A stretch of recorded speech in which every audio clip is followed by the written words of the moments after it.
en fait le cabinet Gartner qui a fait une citation qui est assez célèbre sur l'édition NRF de 2014, qui est qu'en fait on ne peut plus parler d'omnicanal en tant que tel, mais on va plutôt parler de channel agnostique. Parce qu'en fait on repart du consommateur à la base qui doit pouvoir vivre la même expérience quel que soit le canal. Effectivement, aujourd'hui, le consommateur ne comprend pas la frontière qui existe chez certains distributeurs entre le mobile ou le e-commerce en général et le magasin physique. Et il s'attend effectivement à trouver les mêmes prix qu'il achète sur son ordinateur, sur sa tablette ou sur le mobile ou en magasin, le même assortiment, c'est-à-dire qu'il ne comprend pas pourquoi il peut y avoir 3000 références sur le e-commerce et rien en magasin, le même service après-vente, le même conseil. Voilà, donc on va dire on est plutôt vers une convergence de tous les canaux pour avoir la même expérience.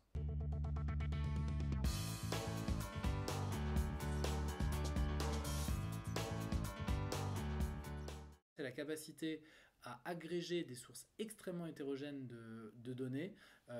et de les traiter en temps réel. L'un des points remarquables, par exemple, c'est d'être capable de remonter, par exemple, le nombre de consommateurs qui rentrent dans un magasin, tout ce qui est dit sur votre magasin à un instant T sur Facebook ou Twitter, de remonter toutes les données prix de tous vos magasins, de tous vos concurrents, et cette donnée-là, d'en faire des tableaux de bord pour action qui permettent, par exemple, d'ouvrir une caisse quand on anticipe qu'il va y avoir plus de gens, d'aligner les prix quand on se rend compte qu'on est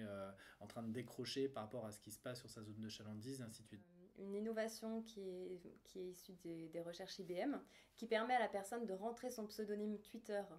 dans le moteur et l'algorithme de la solution technique. Et cette solution va pouvoir analyser la personnalité de la personne d'après son compte Twitter et d'après les tweets qu'elle va publier.